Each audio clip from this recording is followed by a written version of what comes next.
कहानी की शुरुआत एक ऐसी सुबह से हुई जो बिल्कुल भी साधारण नहीं थी।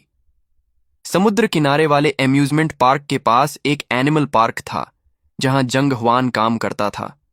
वह एक बिग कैट ट्रेनर था। उसका काम रोज शेरों और बाघों के साथ रहना था।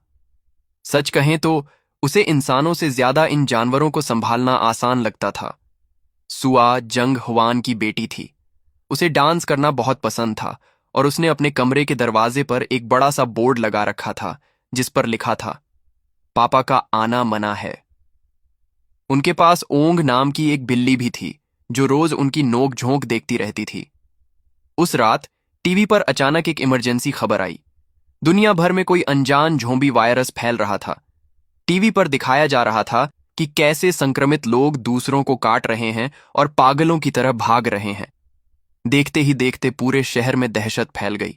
तभी सुआ ने देखा कि बाहर पड़ोसी पति पत्नी आपस में झगड़ रहे हैं, लेकिन उनकी हरकतें कुछ अजीब लग रही थीं। सुआ को लगा शायद वो डांस करके मना रहे हैं, लेकिन अगले ही पल कुछ ऐसा हुआ जो सोचा भी नहीं था। जंग हुआन ने तुरंत सुआ को खींचकर अंदर छुपा लिया, लेकिन वो पड़ोसी जो अब झोंबी बन चुका था, उनके कांच के दरवाजे को जोर जोर से खटखटाने लगा।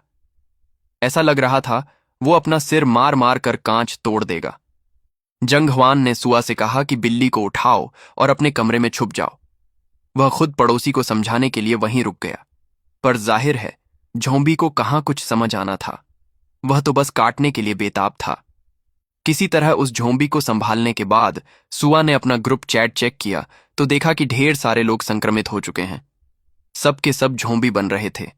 जंग हुआन ने सबसे पहले सोचा कि पुलिस स्टेशन जाना चाहिए, लेकिन जैसे ही वो बाहर निकले सड़कों पर झोंबी की भीड़ लगी हुई थी। यहां तक कि एक कुत्ता भी झोंबी बन चुका था। उसने पुलिस को फोन करने की कोशिश की, लेकिन फोन लाइन ठप पड़ चुकी थी। कॉल लग ही नहीं रही थी। अब उनके पास भागने के लिए बस एक ही जगह थी, गांव में उसकी मां का घर। वह समुद्र किनारे एक छोटा सा गांव था जिसका नाम था यून बोंगरी। वह शहर से दूर था और वहां अभी झोंबी नहीं पहुंचे थे, लेकिन सवाल यह था कि इतने सारे झोंबी के बीच से वे निकलेंगे कैसे। तभी जंग हुआन को एक जबरदस्त आइडिया आया। उन्होंने फैसला किया कि वे खुद भी झोंबी होने का नाटक करेंगे। किस्मत से बाप और बेटी दोनों ही बेहतरीन डांसर थे।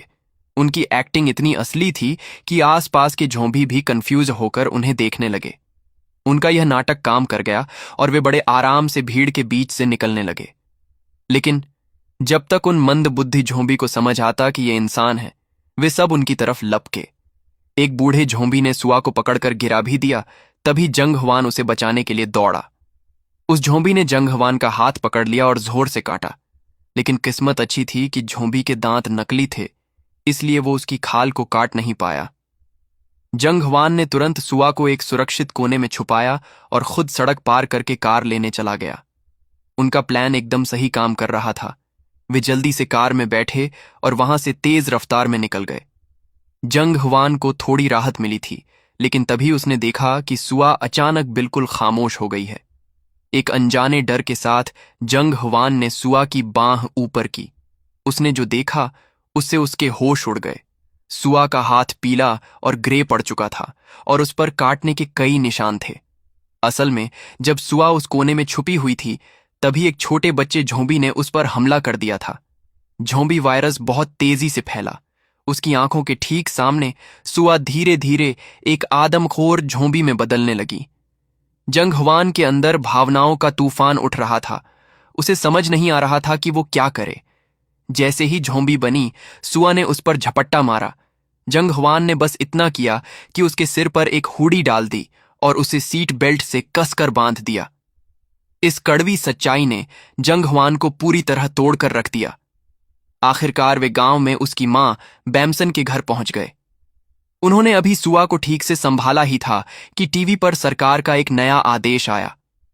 संक्रमण रोकने के लिए सरकार ने स्पेशल फोर्स भेज दी थी और आदेश दिया था कि जो भी संक्रमित दिखे उसे देखते ही गोली मार दी जाए। जंग हुआन को डर था कि आर्मी सुआ को मार देगी। उसने तय किया कि वह खुद अपनी बेटी की तकलीफों का अंत करेगा। वह आंगन में गया और फावड़े से एक गड्ढा, कब्र खोदने लगा।